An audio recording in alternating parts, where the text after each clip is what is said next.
Summary of The Glass Castle by Jeanette Walls.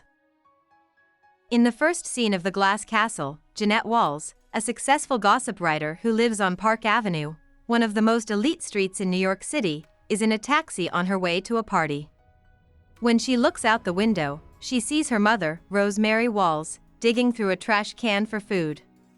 In the next part, we start to learn, bit by bit, how the family got to where they are now.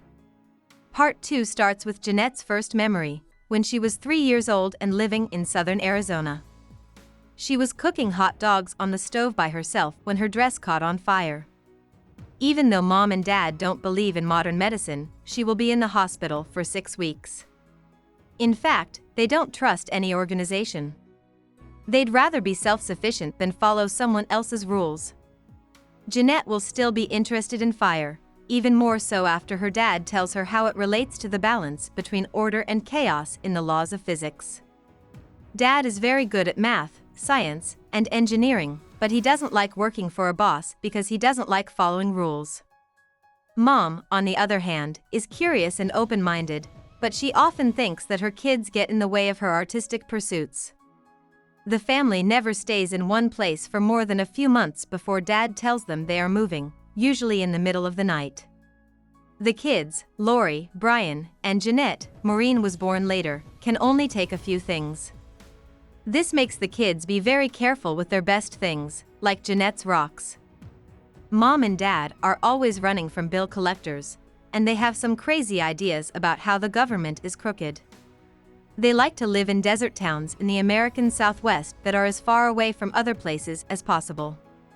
Dad also makes money from poker, but it never lasts for long. While Jeanette is still young, she likes this way of life. She and her brothers are free to explore and don't go to school very often. Dad tells his kids stories about his time in the Air Force and how he fought enemies in many states. He also shows them the detailed plans for the Glass Castle, which is a castle he wants to build in the desert.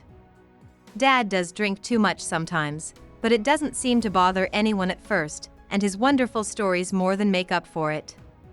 After the family has lived in Battle Mountain, Nevada for almost a year, things start to change. The kids start to get into trouble. Lori even shoots at Billy Deal, a boy who comes to the house with a BB gun because Jeanette turned him down. Dad spends more and more time away from home, either at the Owl Club, which is a bar, or at the Green Lantern, which Jeanette doesn't find out is a brothel until much later. More and more, the kids have to do things like look for cans and bottles to sell to get food. Brian and Lori lose faith in Dad because of his drinking faster than Dad's best daughter, Jeanette. After Mom's grandmother, Grandma Smith, dies, and the family moves into her big old house, things start to look up in Phoenix. Jeanette asks Dad to stop drinking for a few months as her birthday present, but it doesn't last long, and soon he is drinking even more than before. Mom wants to move the family to Welch, West Virginia, where Dad is from, even though Dad doesn't want to. Jeanette doesn't want to leave Phoenix because it's the closest thing she's ever had to a home. Welch is an old coal mine town that has seen better days. Irma, Dad's mom, is cranky and unpleasant, and Jeanette's uncle Stanley makes sexual moves toward her. At school, Jeanette's teachers don't seem to notice how smart she is or how much she wants to learn, and the other kids make fun of her for being poor and from somewhere else. In Welch, the Walls family's fun-loving way of life starts to fall apart and turn into filth and chaos. Dad drinks more and more outside of the house and almost never comes home. Mom doesn't want to find a way to feed the kids or keep the house clean.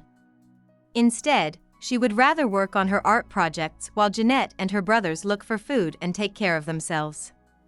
Their house on Little Hobart Street smells bad, is rotting, and is actually falling apart. It doesn't have power or running water. After Jeanette and Brian spend weeks digging a foundation pit for the glass castle behind the house, and Dad tells them to fill it with trash because they can't pay the trash collection fee, Jeanette's hopes about her father and her family's ability to make a better life for themselves are almost completely shattered. Lori and Jeanette figure out that they can leave Welch and their crazy family after Lori comes back from a government-funded summer camp. They start saving money so Lori can move to New York City and go to art school. They keep saving even after Lori's father takes the money to drink and gamble. Lori goes to New York after she finishes high school and works in a German restaurant to save money for college.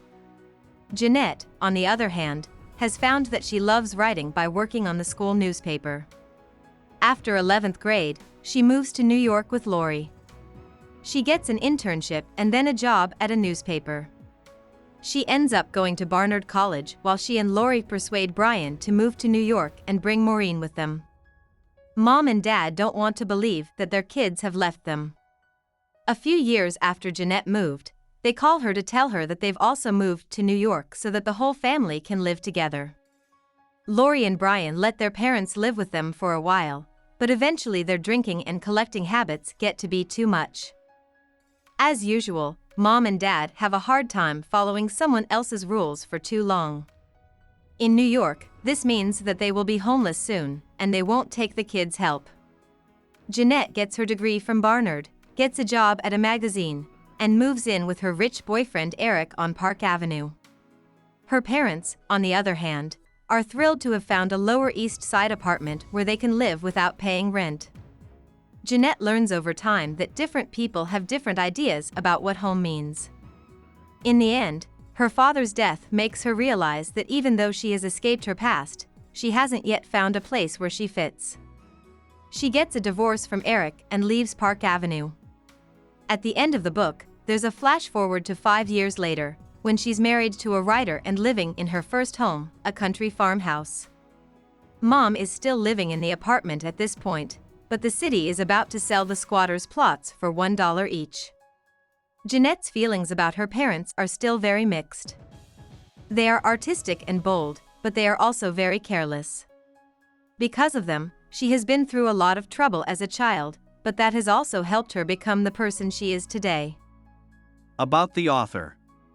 Jeanette Walls was born in Phoenix, Arizona. She and her brother and sisters had a rough childhood while their parents wandered around the American Southwest. When she was a teenager, the family moved to Welch, West Virginia. Walls finally moved to New York with her sister Lori in 1977, when she was 17. She went to Barnard College and got her degree there. She went on to write the Intelligencer piece for New York Magazine and became a well-known gossip writer who wrote for Esquire and MSNBC.com. She has written 2 other books besides The Glass Castle, and she is living in Virginia with her second husband, John Taylor. Hope we summarized it fully and you liked it. Please hit the like button and subscribe to our channel so that we are motivated to create more videos.